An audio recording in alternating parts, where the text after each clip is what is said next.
Hey everybody, it's Erik Torenberg, co-founder, partner of Village Global, a network-driven venture firm.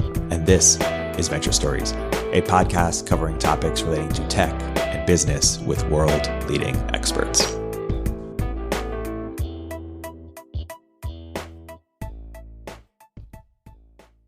Hey everybody, welcome back to another episode of Village Global's Venture Stories Web3 edition. I'm here today joined by a returning guest, Tushar Jain of Multicoin. Tushar, welcome back to the podcast. Thanks for having me, Erik. It's great to be back. So Tushar, you were last here a few years ago when I did our last Web3 series.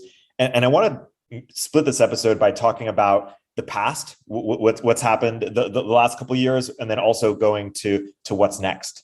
And so, some people say that you can define the space in terms of narratives. And one way in terms of identifying what's going to happen in the future is evaluating what's happened in the past and seeing what trends or patterns we could draw from that.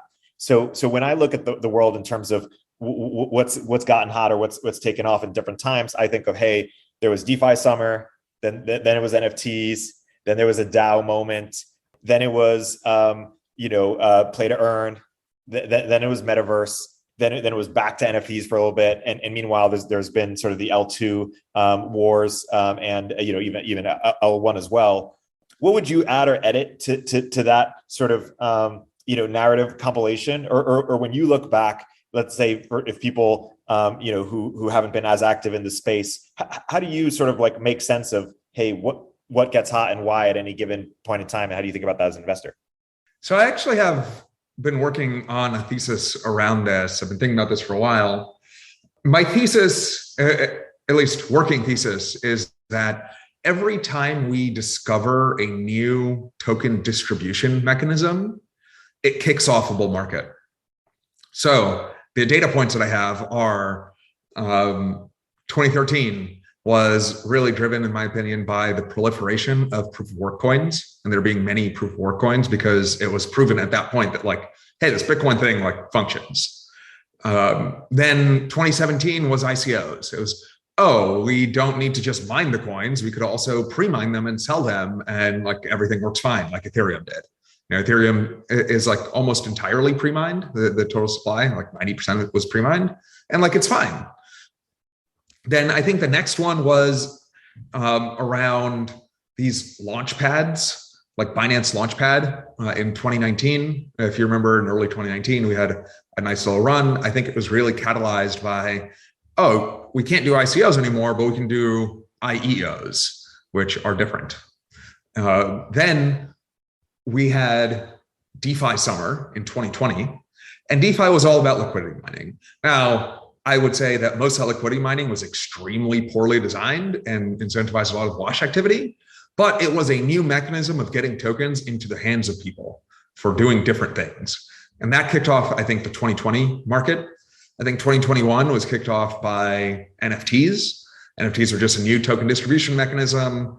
They got a bunch of new people into crypto that previously weren't in crypto, people who want NBA Top Shots or other interesting IP.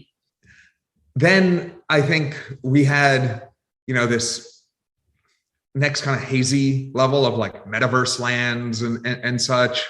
That was tougher. I don't know if it was like entirely a new mechanism. It seemed a lot like ICOs to me, but it wasn't as powerful. And I'm looking forward to the next one, which I think will be proof of physical work. I think it will be, paying people for doing real work, not just like the play to earn CAPTCHA solving of Axie or something, because like those play to earn things, like they're not creating anything of real value right now. And I think that what we've learned is you can pay people with tokens to create things of real value. And I think that's going to be probably the next big catalyst. Let's say that's true, and it becomes even bigger than you imagine. Paint a picture of how the world looks different. Like, what are some applications that or use cases that you see taking off? The first one, and the one that inspired this whole thesis, was Helium. We invested in Helium first in 2019. Everyone thought that we were nuts. They're like, what are you doing?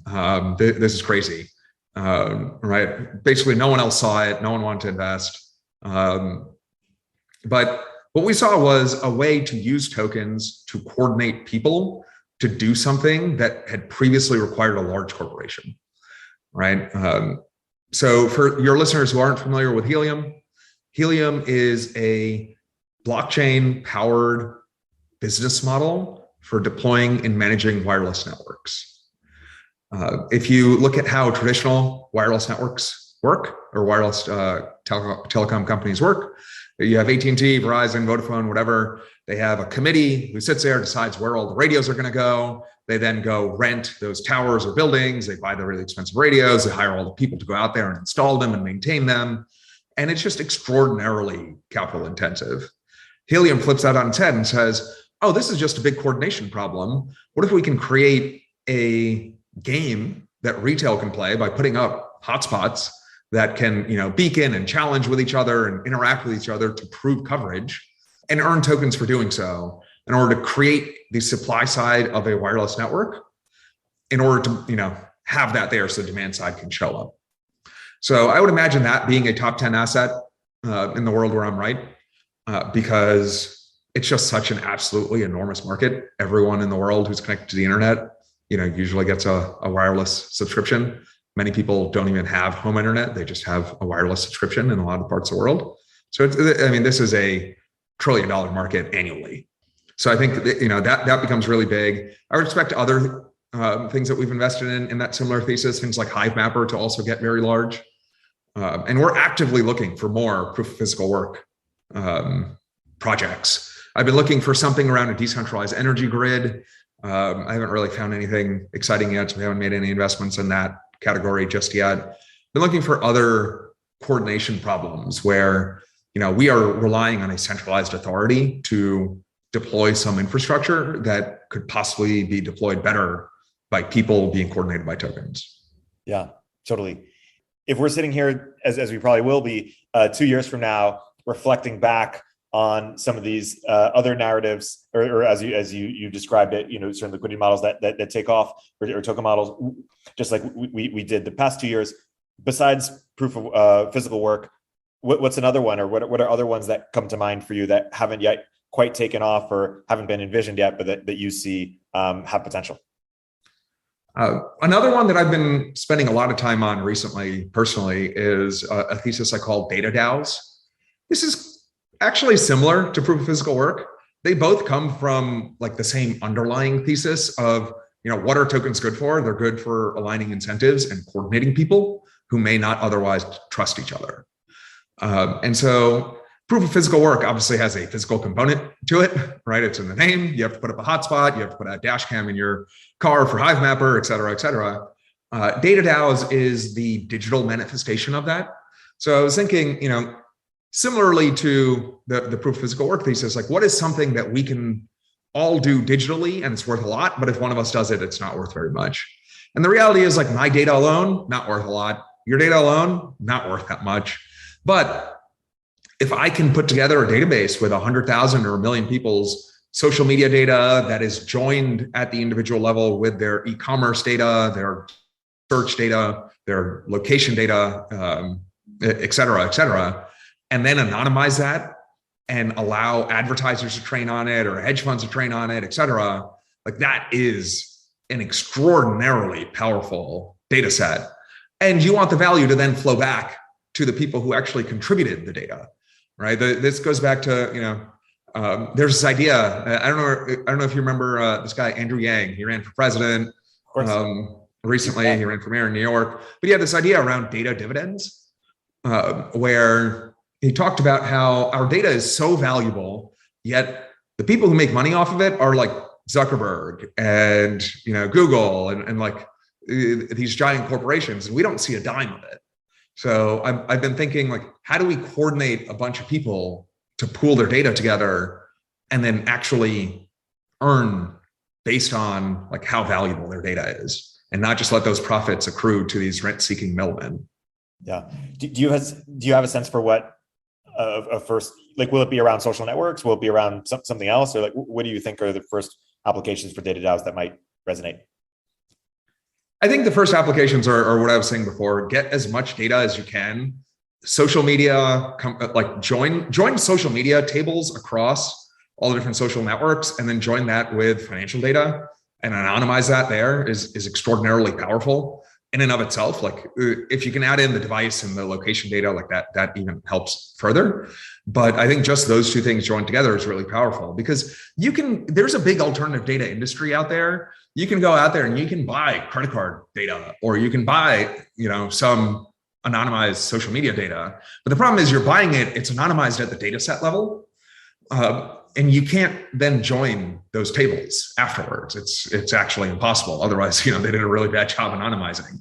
So here, being able to join the tables together and then anonymize is, I think, a game changer. And I think the first two use cases will primarily be advertisers who want to target ads better, or hedge funds who want to use this data to predict asset prices. And I think both of that's two very, very large markets. So I think it'll take a while to satisfy those markets before smaller markets are tackled. Totally. I want to talk about smart contract platforms, because you guys have had a bet for a while.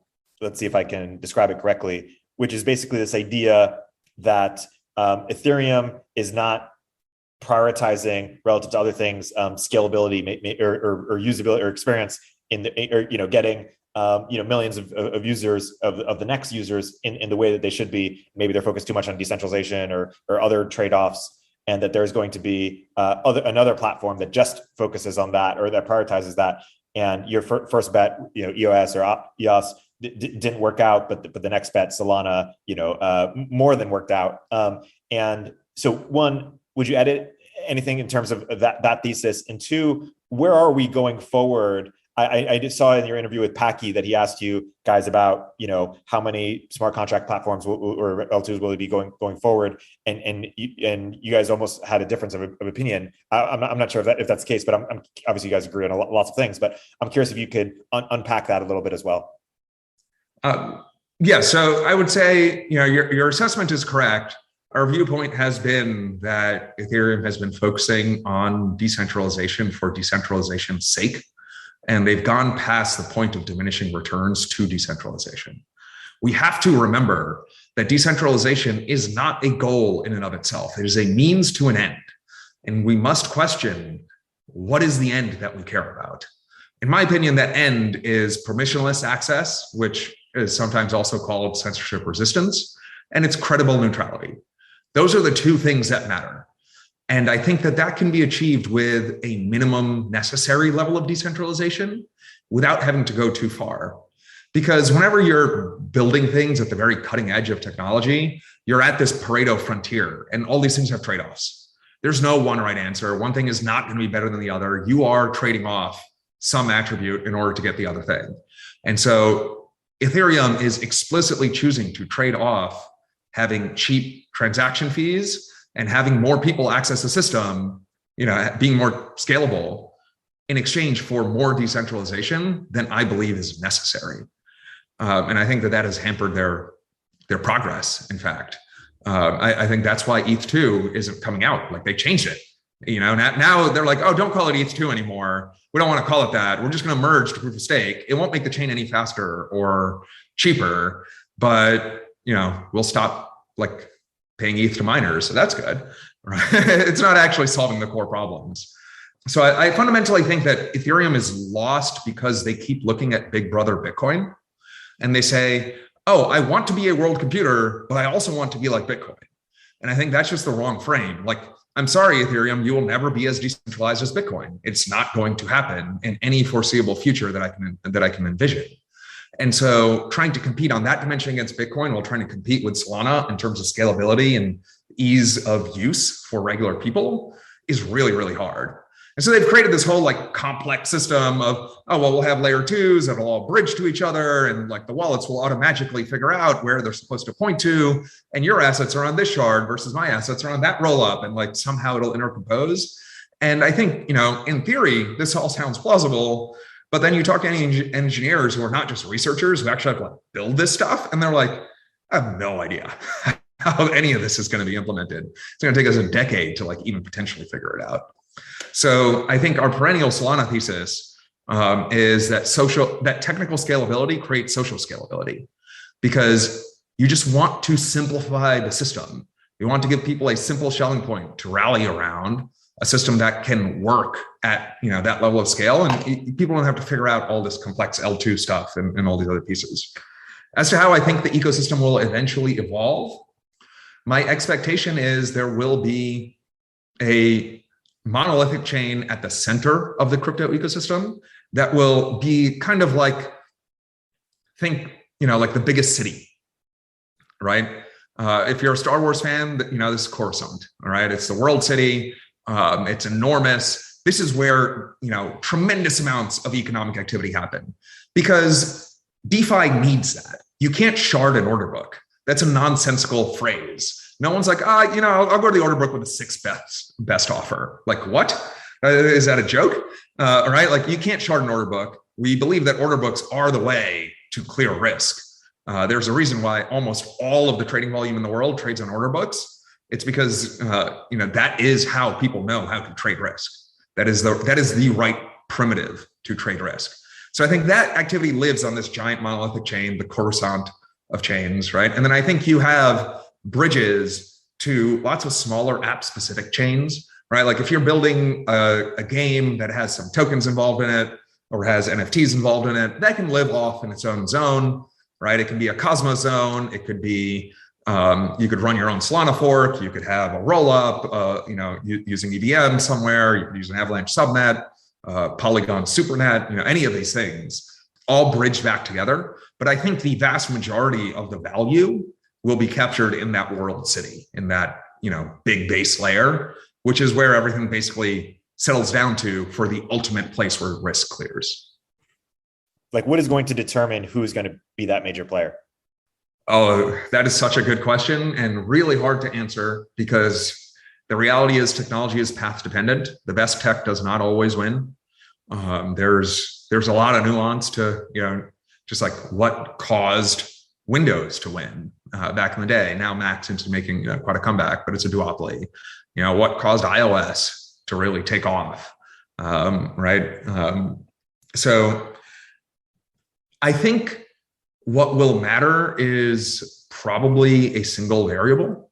I think usually when it comes down to these really complex things, it usually comes down to one thing. And I think it's going to come down to ease of use.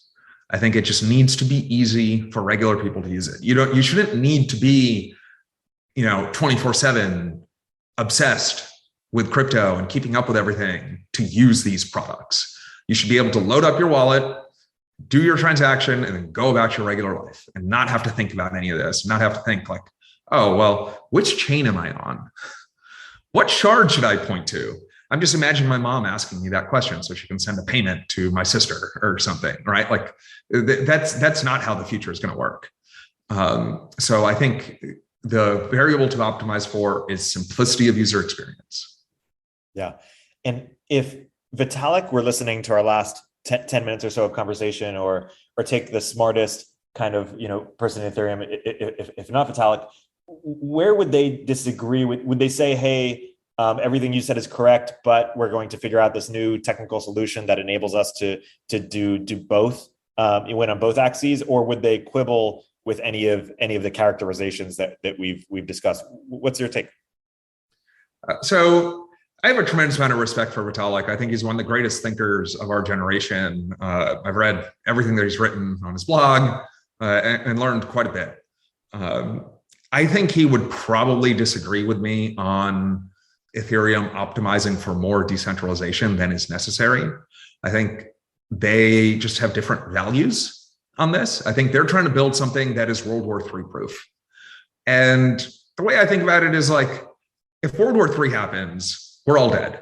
Like I don't really need to build something that's World War III proof. Like I just don't want World War III to happen.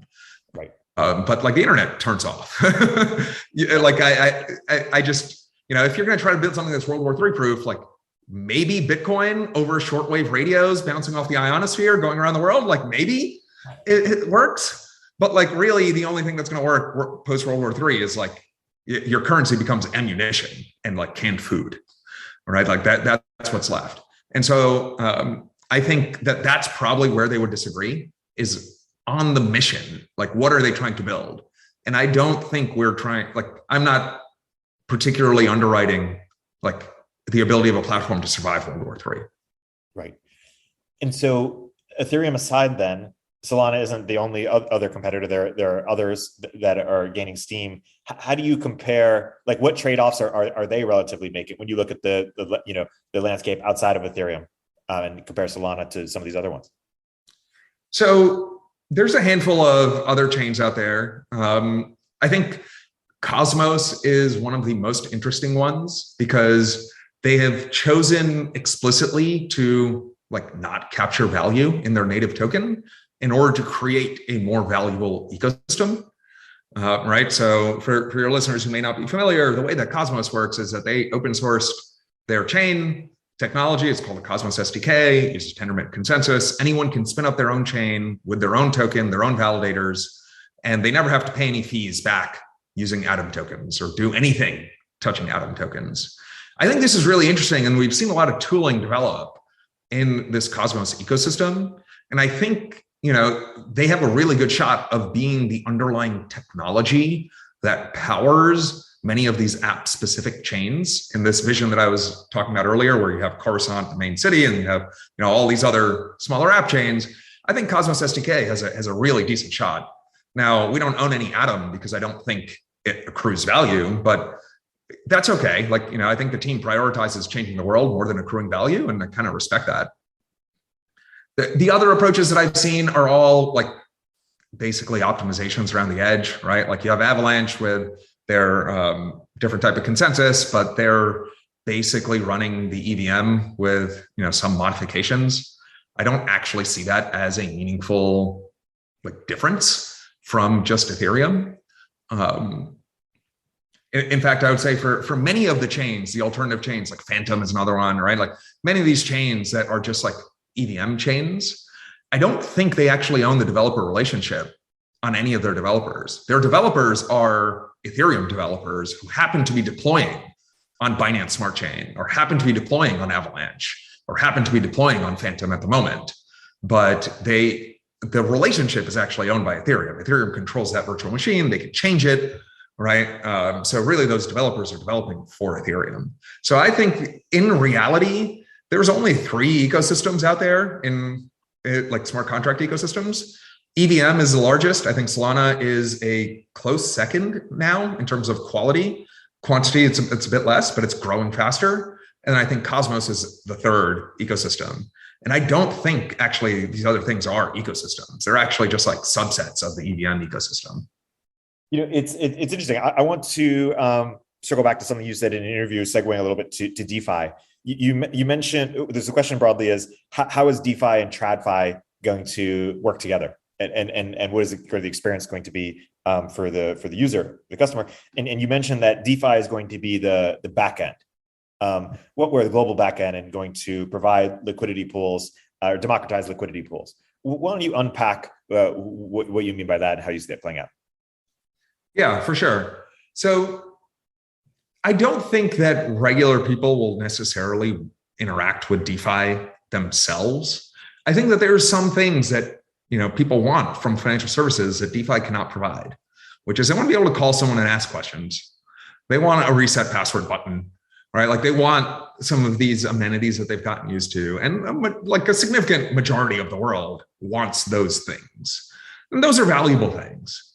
But I think DeFi is enormously, enormously valuable because it enables these smaller financial institutions, a new fintech company, your local credit union or savings and loan, a small bank in a foreign country, to be able to offer the same products to their customers that JP Morgan can offer me, or Goldman can offer me.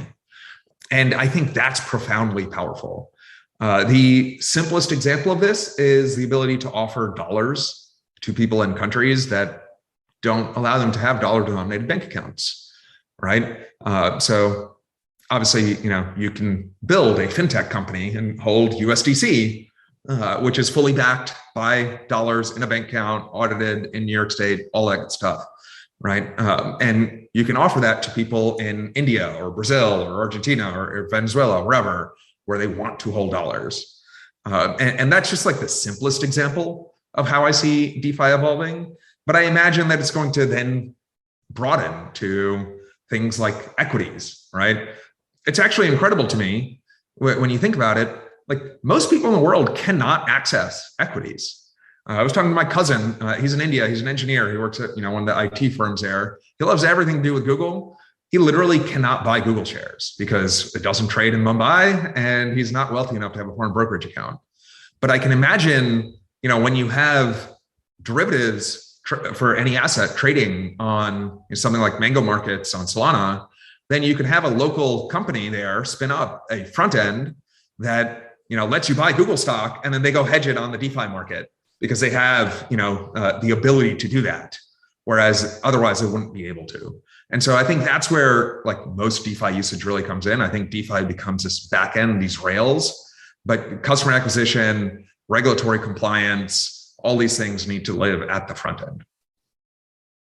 How much of it is just rebuilding the Web2 financial system or pre-existing financial system with just better updated laws, hopefully, versus how much of it is skeuomorphic versus like net new stuff when you look at your open finance thesis and what you hope to see going forward, hope to invest in going forward? How do you think about that? That's another really good question. I would say actually there's very little net new stuff. Like, the financial products are the same. I think DeFi is about two things. It's about access and inclusion. That's really what it's about. It's about giving more people access, include more people all around the world into financial markets. I think that is the core of it. I think all of these other pieces are enabling that access and inclusion, but that's the core of the thesis. That's why this is valuable. These DeFi financial products are not new. Like, we've had derivatives for a long time. We've had options. We've had the ability to be a liquidity provider, quote unquote. If X times Y equals K was like a good liquidity provision algorithm, like Jane Street would have been running that for a long time now. So like, these things have all existed. I think the main value of DeFi is just access and inclusion. So is a good sort of crude version of the open finance thesis, identify existing financial products that have demonstrated demand and are limited, but they limit demand. There are people who want access to them who can't get access to them, and build DeFi versions of them, and they can't get access to them because they just literally don't have access globally to them, or there's some laws that are preventing or getting in the way, or some regulatory overhead in some way. Is that a fair crude version? Yeah, that is a good version. I would add one more thing to it, which is making all of these assets programmable. I think unlocks massive design space of things to do.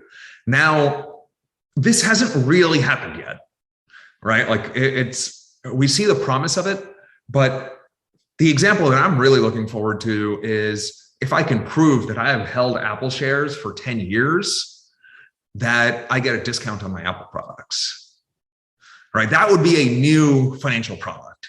Yeah. That would actually be new innovation that is not possible in the traditional financial system, because like DTCC is a joke built in the 70s or something. They probably use COBOL. I don't know what their tech stack is, but it's a historical thing. It's an anachronism now, and you just couldn't do it. But I saw this in 2020 in the meme stock revolution. AMC's CEO goes on one of his investor relations calls, and he says, if you show that you own AMC shares, you can get a free popcorn at every movie. So I looked into it. They don't actually verify that because they don't have the tech. They can't really verify it because, like, how, right? Like, just like your stocks could be held in by JP Morgan in your name, right? Like as a custodian, right? Like, or Interactive Brokers or whatever, right? It doesn't work. But if you put these all on an interoperable chain, then you can build programs, you can do lots of really cool financial products. Maybe, if my apartment building is owned by a REIT and I own shares in that REIT and I lock them up for the next 10 years, I'm eligible for a discount on my lease, or you can create these types of interesting products. I think corporate governance could also evolve quite a bit, because it's remarkable to me that you can vote on corporate governance issues in traditional finance and then just sell your shares. Like that, I don't understand. Is it like, shouldn't you have to live with the outcomes of the vote? So I would say that having the ability to lock up your shares and get more voting power in exchange for that trade-off of liquidity would be an enormously valuable thing. But I think the reason why traditional financial markets don't have this is because they literally cannot manage the plumbing. It is literally an operational technical issue, because there are plenty of CEOs who would want that. They want their shareholders to lock up their shares. They want long-term stability. They only want the long-term shareholders voting on board directors and voting on the direction of the company. They don't want the fast money coming in, telling them to optimize for next quarter's earnings and then selling. So I think there is a room for a lot of this innovation once DeFi becomes much bigger through the programmability, but I don't think that's really happened yet. Yeah, that's fascinating. And so let's say it happens. Is a good mental model or analogy to use basically like the design space that social tokens or NFTs have created in terms of different ways of operating between sort of artists and fans, or community tokens and community members, as we were saying, certain DAOs. Are those good analogies?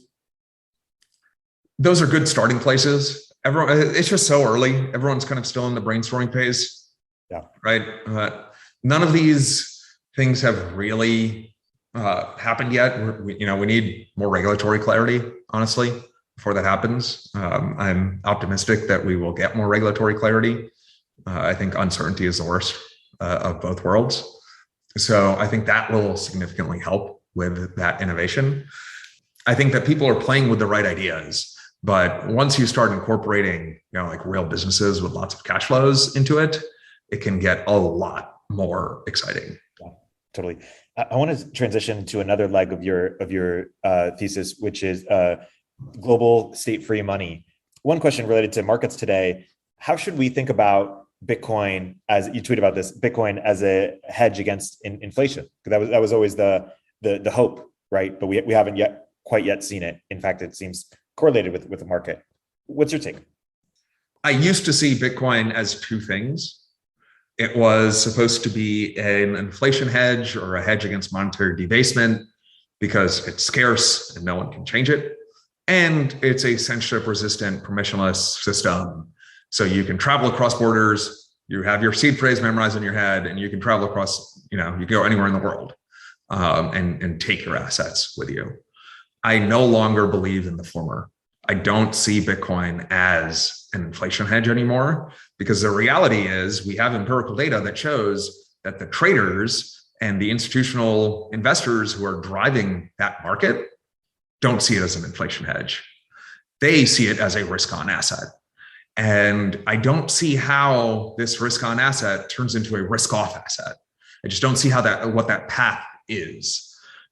So we actually sold the last of our Bitcoin in the fund. We don't own any Bitcoin because it's no longer an inflation hedge. I think that the main narrative is broken. It's going to take a little while for the market to figure it out. I think the property of being censorship resistant and maximally decentralized is quite valuable, but is it $600 billion valuable? I don't know. Does it provide the upside opportunity that I am looking for as an investor? No. I'm interested in productive assets. I'm interested in assets that create value and that create new utility for people.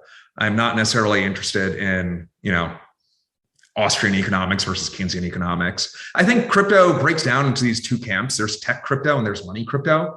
And the money crypto people are all about, monetary debasement and the government's going to take your assets and like all this stuff. And I'm just not in that camp. I'm in the tech crypto camp where I'm like, oh, this technology is really cool. We can coordinate people to do new things that they couldn't do before. Like, let's go build. Not just like sit here and think about how, the Fed's going to come seize all our gold or something.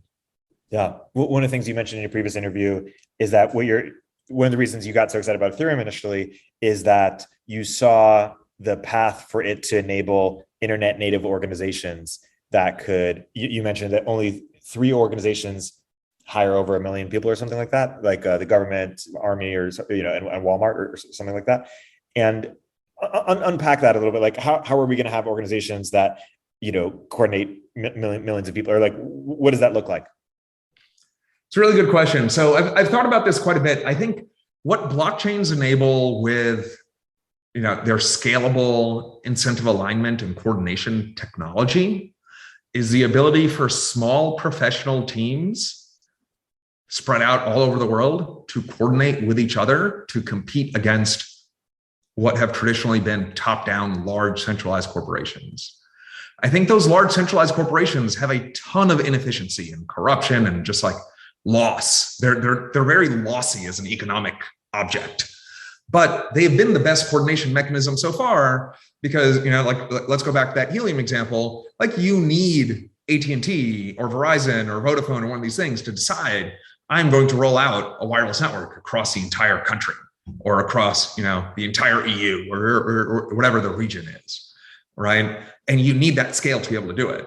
But then when you introduce this coordination technology of blockchain and tokens, you can have something like a helium network where I know several people who have set up, small teams, 2-3 people, and they own their city. So they have covered their city with coverage, and they're able to use this trust minimized coordination mechanism to coordinate with the person in the next city to make sure that those networks are compatible, right? And to coordinate with the people in their same city in case there's any dead spots, and make sure that the end user always gets the best possible service. I think the same thing is true for DeFi, in fact, right? Right now, like TradFi is incredibly centralized and the rich get richer, right? Like, if you want to see the order book for Apple shares, like, you better be ready to pony up an institutional amount of cash, because like, you as a regular person can't get that information. You starting a new trading firm, you get together with 3 of your buddies, you got a few $1 million, maybe some seed capital, you're real smart. You cannot get access to the market information to compete. You just literally are not going to be able to. You need to be very large to pay the fees to the exchanges, to get the data, et cetera. But with DeFi, it enables all of these small teams to coordinate. And I think that is much, much better. I think that actually leads to a more efficient market when you can have more participation. You can have all these other people competing on an even playing field, will lead to more efficient markets, which I think leads to more efficiency in technology and just generally, faster growth. You mentioned sort of the meme stocks earlier, and it's fascinating to consider that was a Web2 phenomenon, and imagine with Web3 tech what type of coordination can emerge. Yes, I think coordination can become very different when it's read, write, own, right? Like that's the promise of Web3. Web 1 was read, Web 2 is read, write, Web 3 is read, write, own. And I think it can become really interesting. Like an example that I have that I think is quite relatable to the average person is a thesis I call Music VC DAO. So I spent a lot of time thinking about the music industry and came to the conclusion that record labels are just music VCs, right? They do the same thing that VCs do. They go invest in promising young artists. They give them some cash up front. Most of those artists fail, but the winners produce returns that are so large that they pay for all the losers plus profit. And then I looked at the idea of these investment DAOs, right? And like, I'm sure you've seen a lot of these investment DAOs pop up. And generally, I've been skeptical of investment DAOs because I think if you want to be an early stage like tech investor, the only way to earn excess returns is be contrarian and be right. And that's really, really hard to do in tech. And like the wisdom of the crowds is just like, I don't think effective at that. You look at how many people laughed at like the Web2 social media giants when they were getting started, right? And imagine a DAO, making investments. But now let's combine these two ideas together. I think the average person in an investment DAO is actually well suited to determine, do I like this music? Would I go to this person's concert? Would I buy their merch? Right? So what I think we can have are music VC DAOs, where you have regular people serve as like talent scouts, kind of. They go buy the token of some musician or buy some NFT by that musician. That entitles them to future bragging rights because they liked them before they were cool. It might entitle them to future utility. Maybe they get, first dibs at concert tickets. They get to listen to the album early. They get to do other utility things. And in some cases, may even entitle them to cash flow, depending on regulatory considerations, where some of the cash flow from what that artist does actually goes back to those people who found them early. And so I think, when you think about how do I make markets more efficient, I think removing the record labels as rent-seeking middlemen is quite powerful, and you can replace them with, groups of curators who are just, big music fans or musicians themselves who are going out and creating the self-sustaining ecosystem. And that's one way that that design space can be explored. Yeah, it's really interesting. I mean, Chris Dixon talks about evolution of video game industry, where they, I believe he describes it as they were charging for the game, but what they realize is that they should give away the game for free and charge virtual goods, and that there's these economies of whales who, most of the people maybe do it for free, but there's a small percentage of people who pay so much money that it expanded the video game industry significantly. And the video game industry is way bigger than the music industry. And he's curious about this because the music industry should be as large or maybe even bigger, given how passionate people are about their artists. Like if we think about our favorite artists, how much money have we truly given to them? Maybe we bought their music, although, maybe not. Maybe we went to a concert, or bought a shirt. Still, we're on orders of, $100 or something. And these are, people who've changed our lives, who maybe, if it's your favorite artist, maybe you'd pay a lot more money. I say that this basically asks you, what needs to be true for the music industry to significantly enlarge? Like if we're looking at a similar transformation, as in video games, where the industry just 2x's or 3x's, how could you imagine that happening? I think we need to get rid of the record labels, basically, right? Like they're just too backwards facing. You look at how they fought streaming for so long. These are just backwards facing institutions. I think removing them and having the ability for new emerging artists to get funding from their fans directly and give them that coordination mechanism is the key unlock. Like that is it. That's the point. Because I know a bunch of like these young struggling musicians. I went to school with them. A lot of my friends decided to move out to LA and like start their own music careers. No one's been like terribly successful doing it. But I talked to them about this process, and like, it's just so hard to get that first like 150 grand to like help produce your album and like pay for your living expenses and stuff. Like that's extraordinarily difficult to do. And so you have to go to these record labels to do it, or you have to hope that you have like a rich family member or something who's going to give you the money. But not everyone is in such a privileged position. But if we can give these artists the coordination technology to allow them to raise that money through their fans, I think that unlocks a lot. And I think they don't want to go to the record labels; they just have to. So I think presenting them with a credible alternative is the really powerful thing. To your point about how important music is, like musicians are some of the most culturally important people in the world. If you look at Twitter followers, like who are the most followed people on Twitter? It's politicians and musicians. And I think actual musicians may have more. I think that the top person is probably a musician, though it may be Elon. I'm not sure. I haven't looked recently. But the difference between the monetization of the music industry and its cultural relevance is just a tremendous market dislocation. And I think it's specifically driven by the record labels being backwards looking. Totally. Yeah, that's a great response. I want to segue to another topic that you've thought a lot about over the years, and maybe that's in stablecoins. What have we learned about the stablecoin experiment in the last couple of years, and where are you excited going forward? I think we have learned pretty definitively that uncollateralized stablecoins do not work.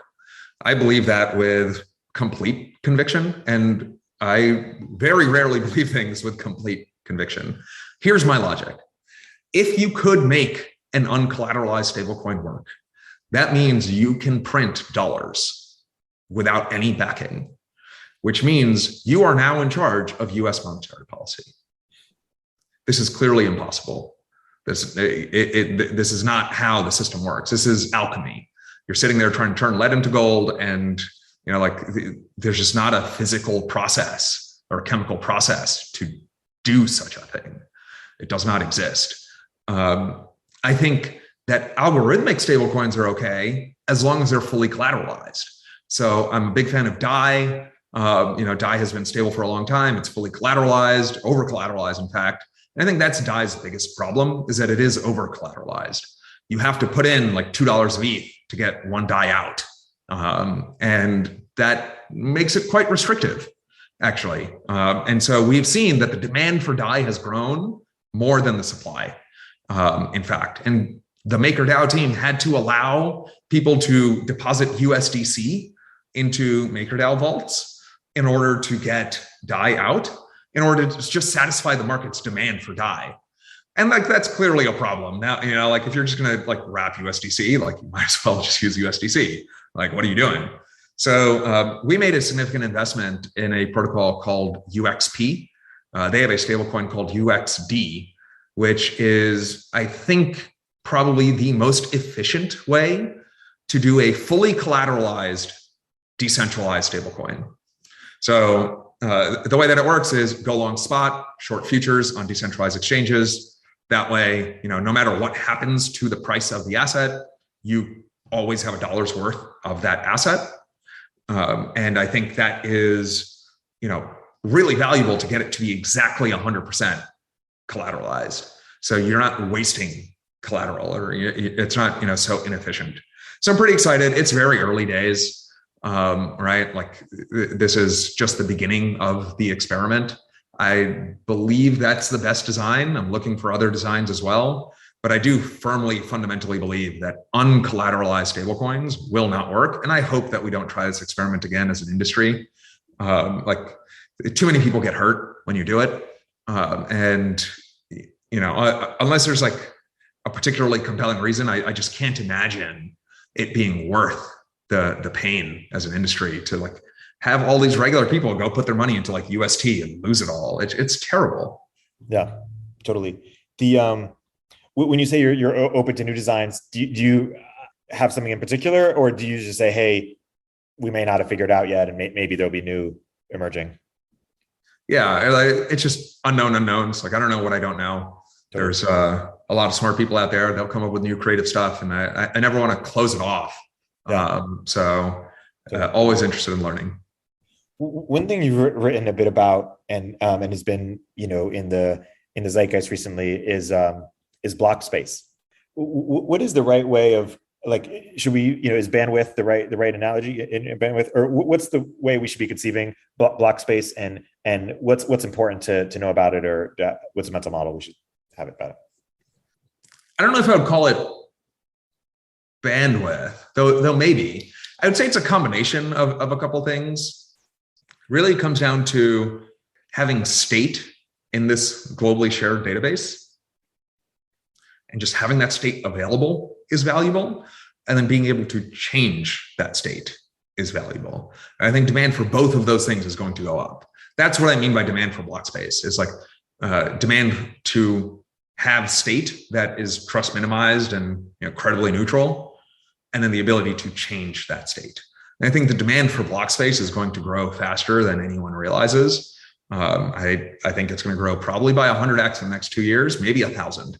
And no, I did think about those numbers seriously, and I do actually believe it'll be 100 to 1,000x. And I know what those numbers mean. People throw around 100x, 1,000x too lightly, in my opinion.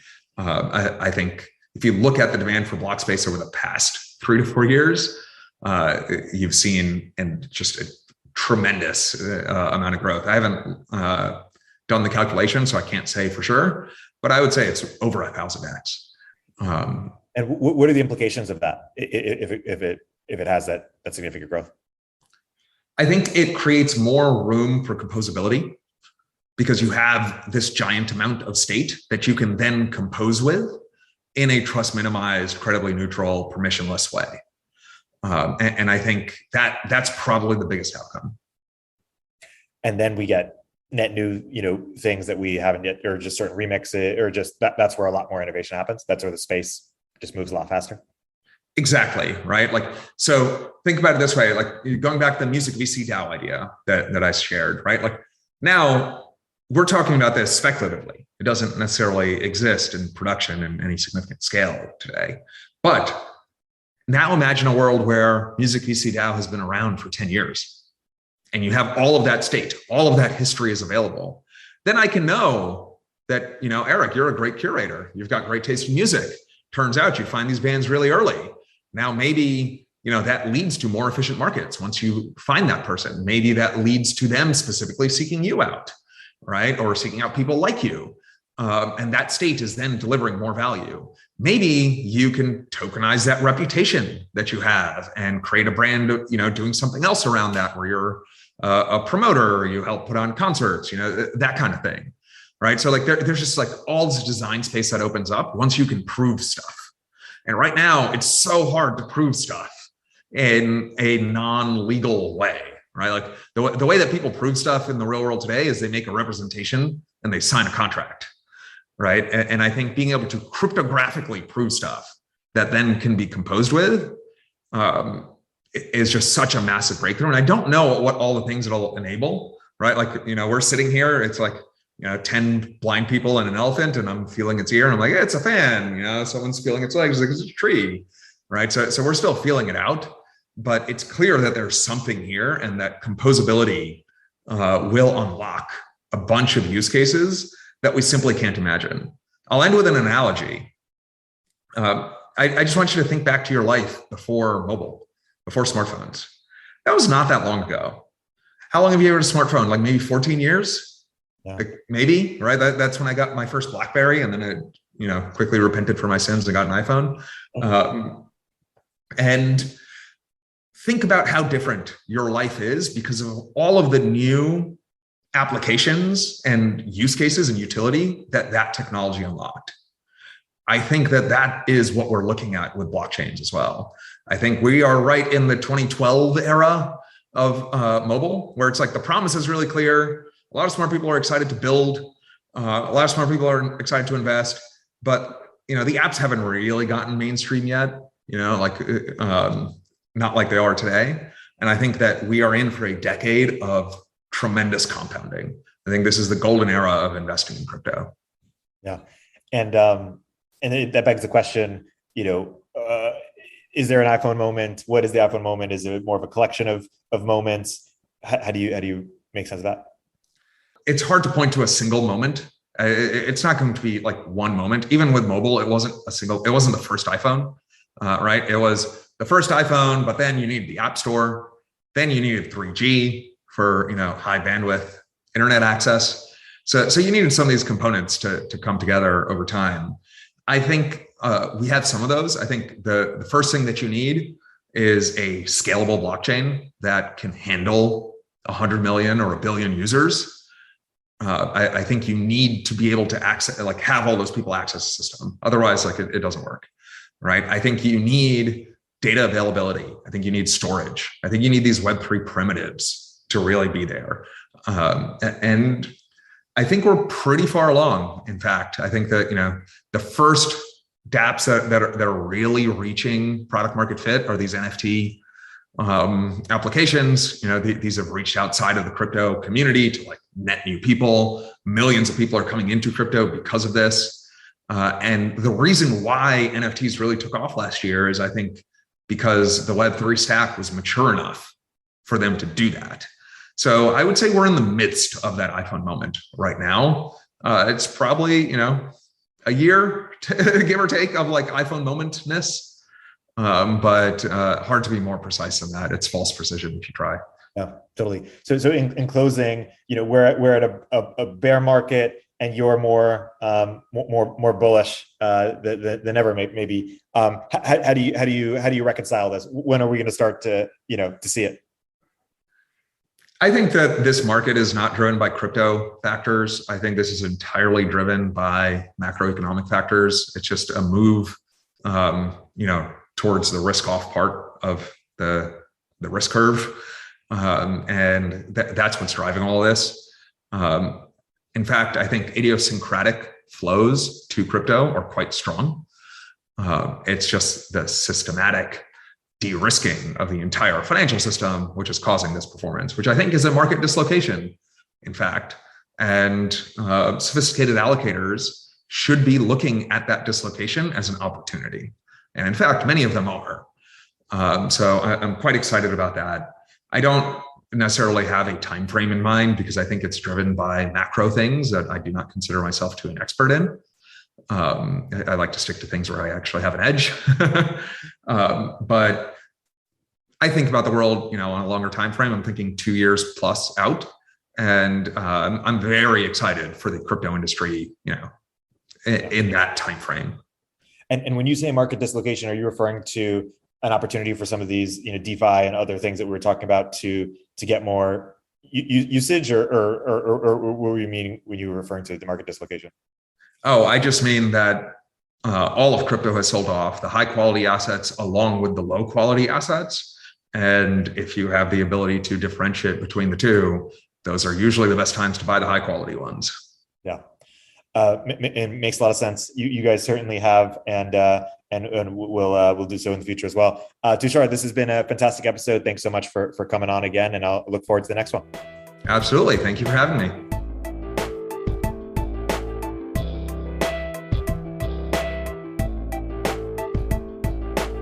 If you're an early stage entrepreneur, we'd love to hear from you. Check us out at villageglobal.vc.